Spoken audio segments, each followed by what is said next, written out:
Habari ya wewe ndugu mpendwa mtazamaji, msikilizaji na mfuatiliaji mzuri wa TV yangu pendwa SBC TV Swahili TN, all the way from Nashville, Tennessee.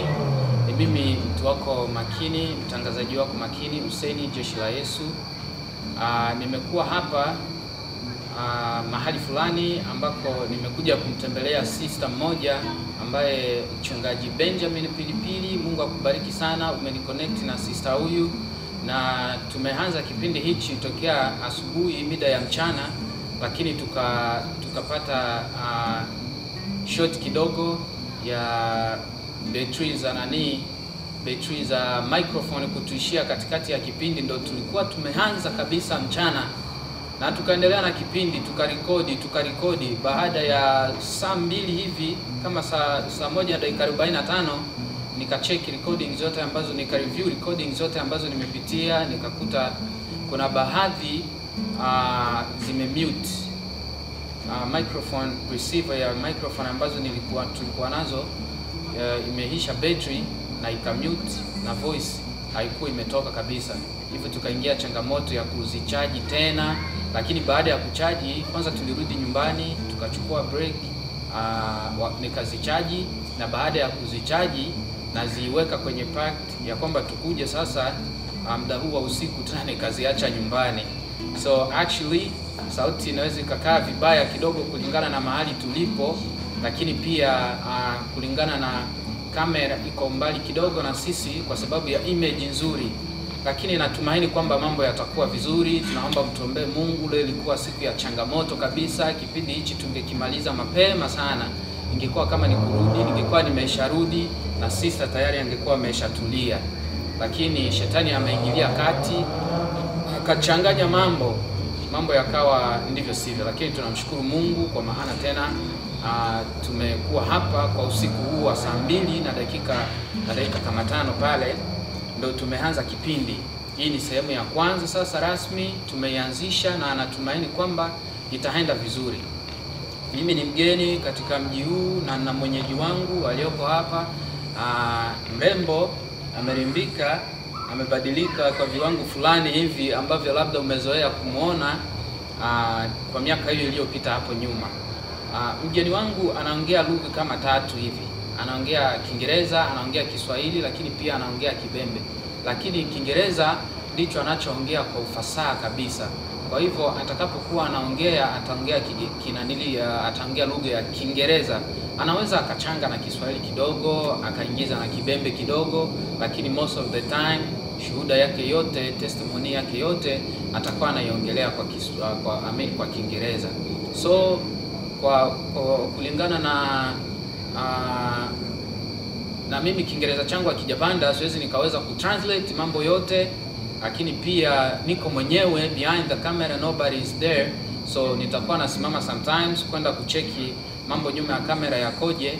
Kwa hivyo na operate kila kitu, light, camera, mazungumzo hapa.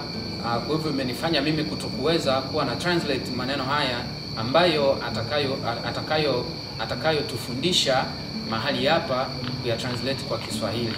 Kwa hivyo mambo kama unaona haujaelewa vizuri, unaweza ukakaa karibu na yule ambaye anaelewa Kiingereza vizuri apate kukufahamisha.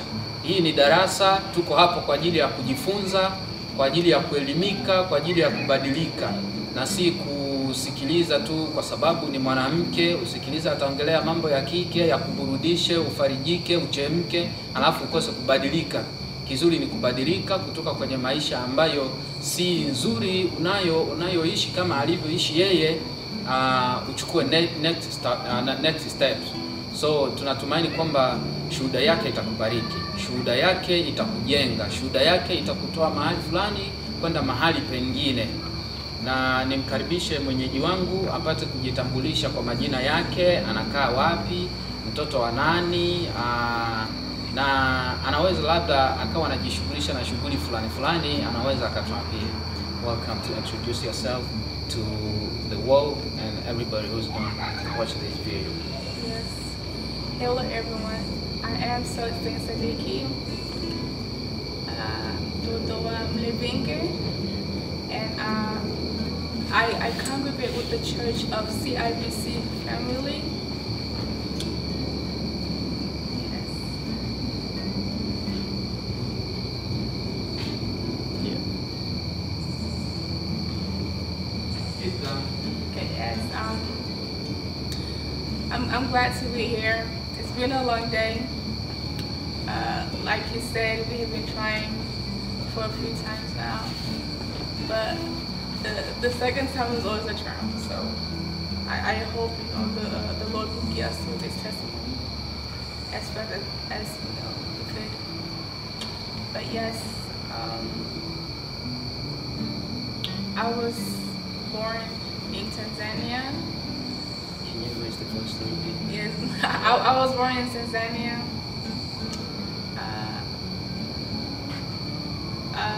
My whole life, I guess, I was, raised in America, because I came here at 7 years old,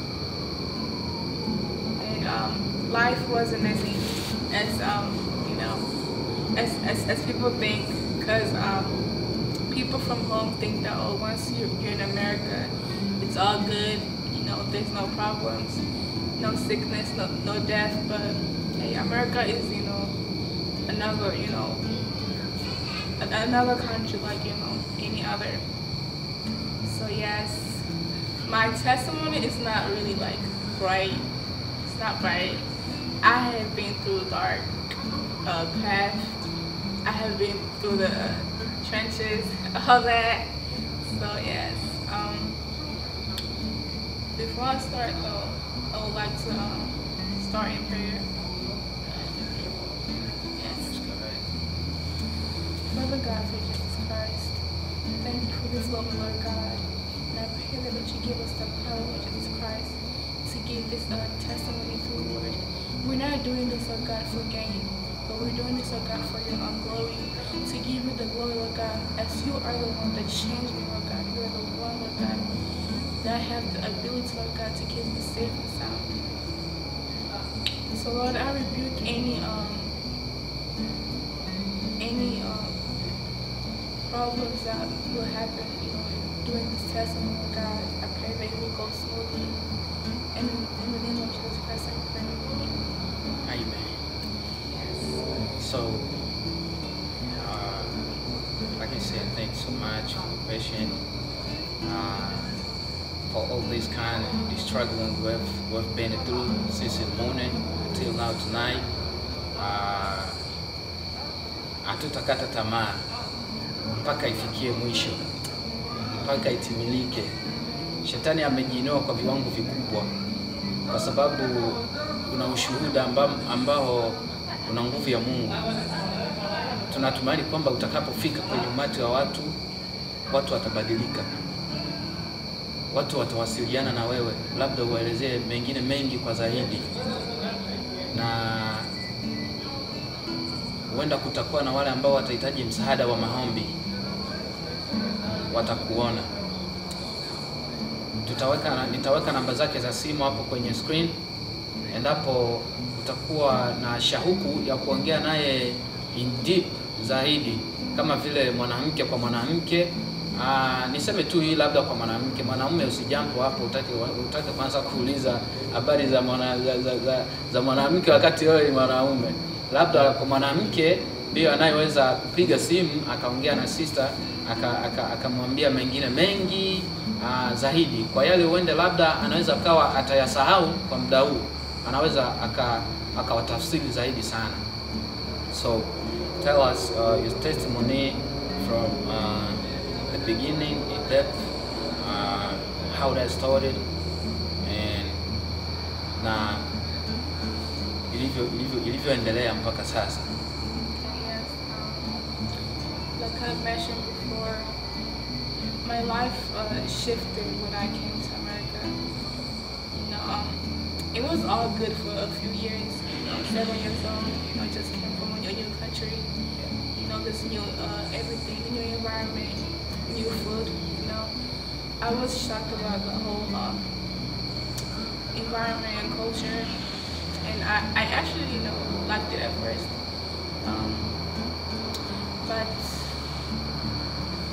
But the next years, I got with some bad friends. And also, I want to say this, I was raised in a church majority of the time. 7 years old, 8, 9, 10, I was going to Bible study with my friends, you know. And that's actually where I met a friend of mine that spoke Swahili, because most of the church members were international. They were from different places, different languages. So that was the first time that I met those Swahili girls that spoke Swahili, the same language as me. So with that same energy, we became friends like this. We started hanging out with each other, just like, you know, small kids do, you know, play around. But not every child, you know, that you see is like raised or is raised in a good family. Some child are raised by you know, parents that are struggling, parents that are not home, parents that are drinking, smoking, that are, you know, doing all kind of stuff. So some kids pick up those you know, behaviors, and they teach others. So that was my, you know, that was how it started. The girl that I used to hang out with, she was really sexual. You know, as a young girl, she was sexual. She would tell us, "Oh, let's play this game," you know. And it's like we would hang out with like other small boys. She would, "Hey, let's play mom and daddy." and like she pick up a boy and be like, "Hey, you're the dad, I be the mom," and then it's like, I don't know, it's like it just became sexual as a small girl. It's like all those little stuff, you know, entered in. And that was at church, mind you. It wasn't like a place where, you know, that was at church. Yeah, she introduced us to, you know, I believe watching quarantine. She, yeah, like, we would, like, be at Elika's sleepover, and she would, you know, touch each other and all that stuff. So that's how we started. Like, as a young girl, when you start, you know, doing all that stuff, it's gonna, you know, it's gonna contaminate your mind eventually. So all I know is that, you know, her life wasn't as, you know, as good as, you know, mine either. So we were both in the same boat. Like, all three of us as friends, we never had, you know, a father in our family, mind you. We had a single mother, you know, out here like having, you know, 3 jobs. It's never a home, you know, most of the time. So yeah. So, like, how many friends you had at that time? At the time, it was just those 3 that I used to hang out with, you know, a lot. But I also had other friends. Do you remember the name?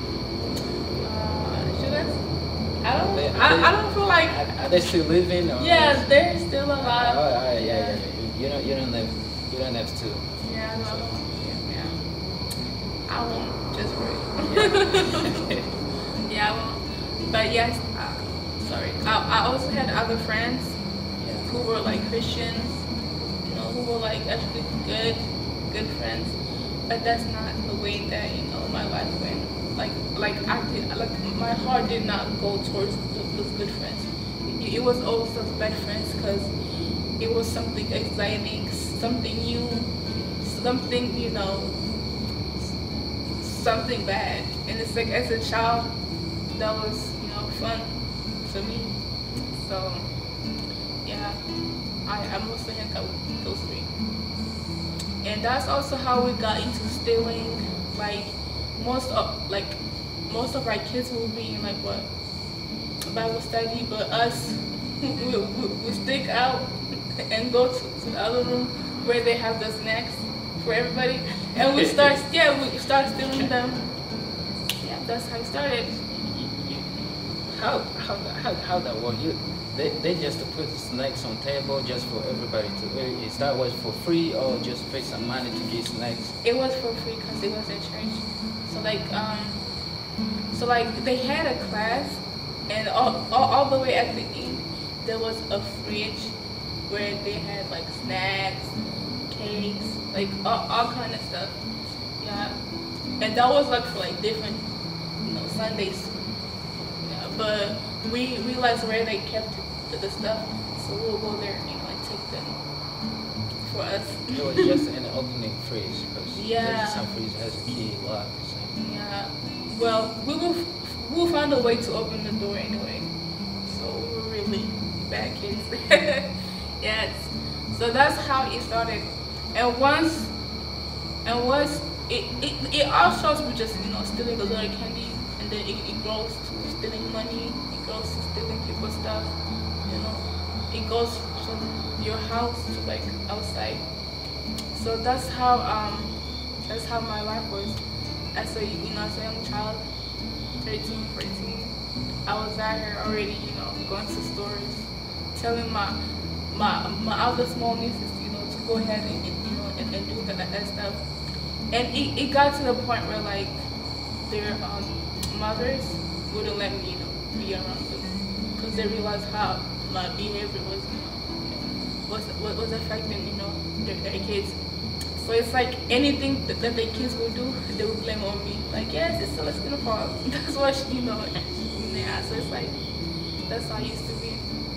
So and all those friends you have, like ni nani ambaye uliona katikati ya marafiki zako ambaye alionekana kuwa kama anawapushi wote, like watu tuko tofauti. Unaweza ukafanya kitu kusukumwa na mtu, lakini ukafanya kitu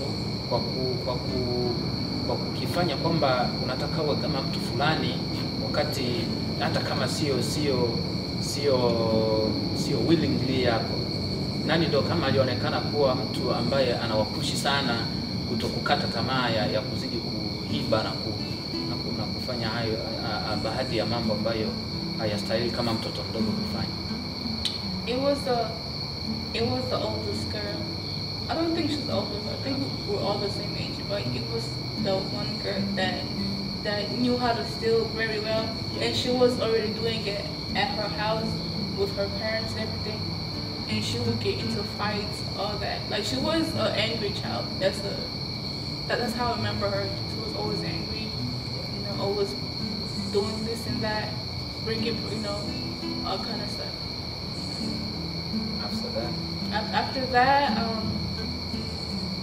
After that, the stealing didn't. I mean, it went away. Like I would still have that urge to take something that wasn't mine. So I stopped stealing candies. It was back to like clothes for my sister, clothes for this person, shoes, all that, bags.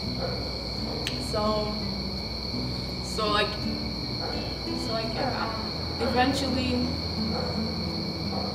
I guess that wasn't enough. I guess that wasn't enough.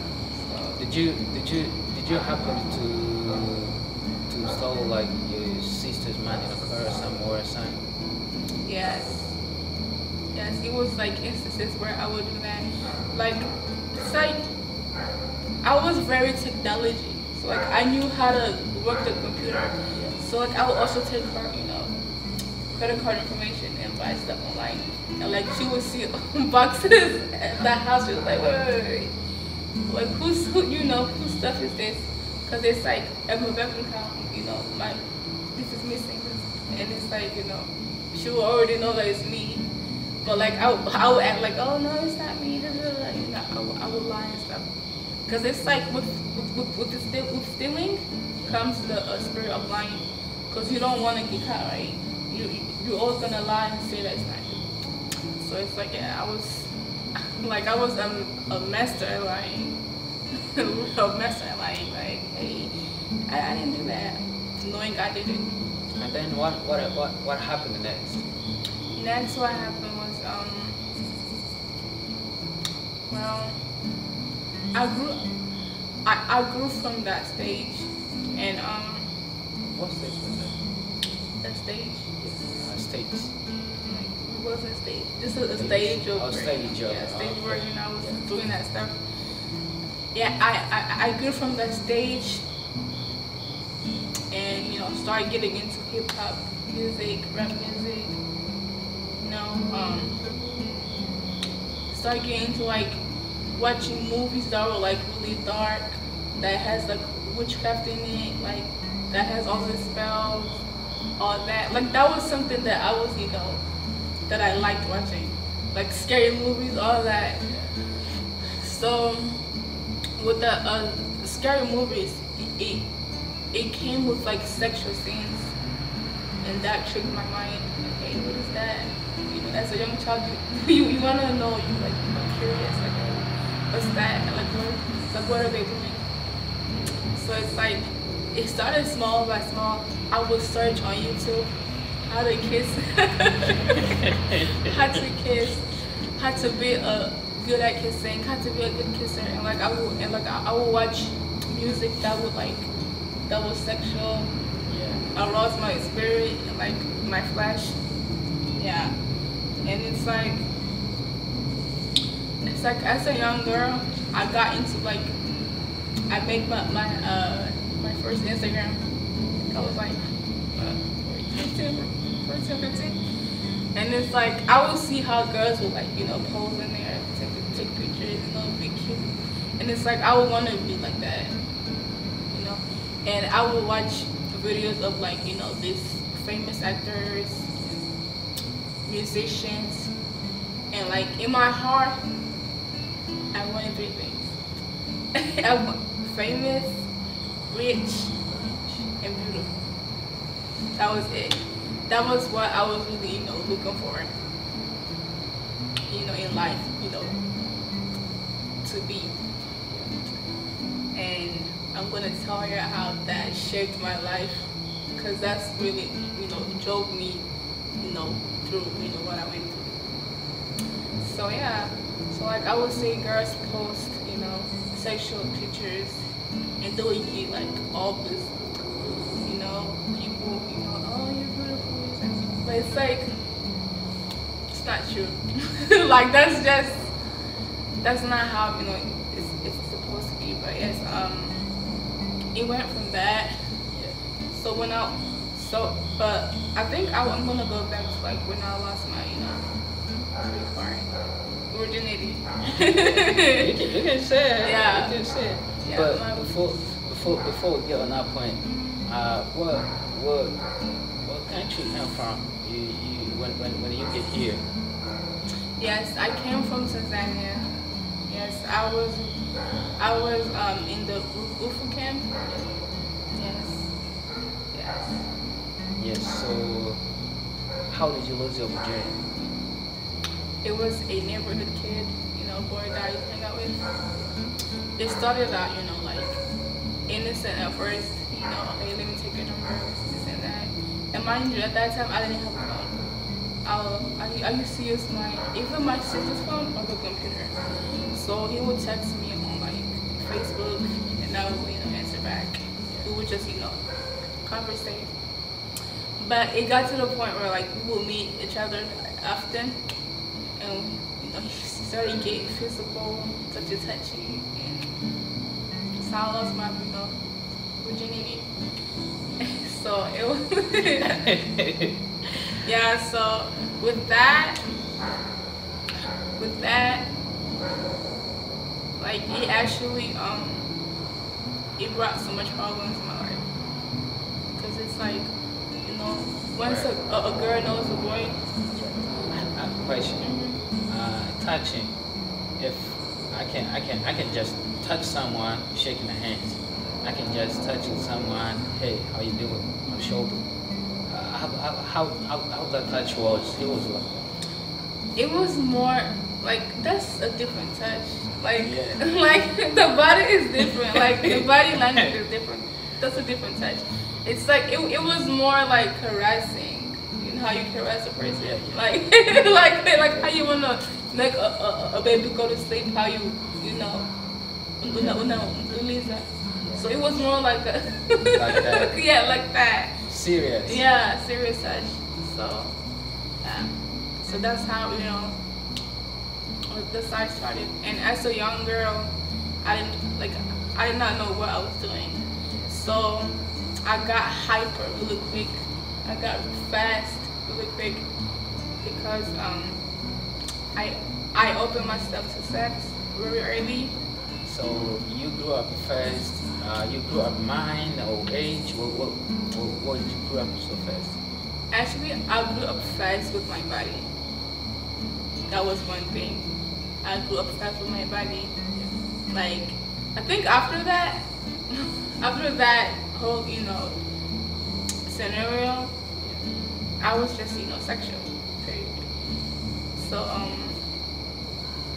yes,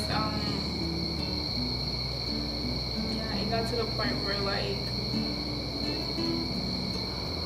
I wouldn't care like how I used to wear before, and then I would start changing my appearance just to get just to get something attention from boys. Yeah, and I also want to put out there that I lost my father when I was very young. I think before I was born, I never saw him. I don't have a picture of him at all. So Sorry. yeah, sorry. So yes, so yeah, I was always seeking that father love.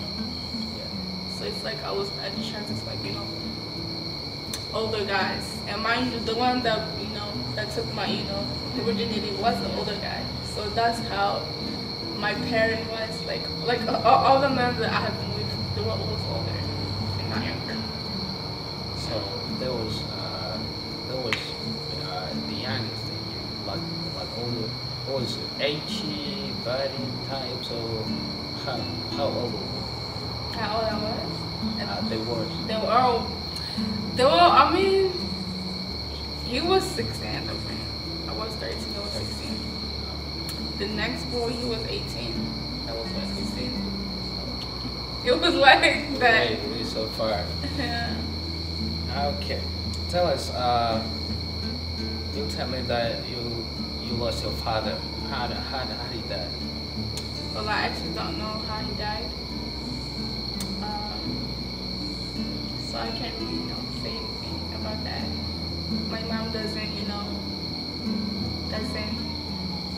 give out more information unless he's talking about his character and what he did in his life and how he acted before people. So yeah. Then what happened next? What happened next was that when I got into high school. Yeah. Can you raise your voice a little bit? The microphone is. When I got into high school, I was introduced to drugs. Smoking weed. My first time I actually got caught by the police. So that actually scared me a little bit, and I kind of back off. Okay, maybe I should stop doing this. Look, my first time I already got in trouble. Imagine if I do the second time, I probably be to jail. Right.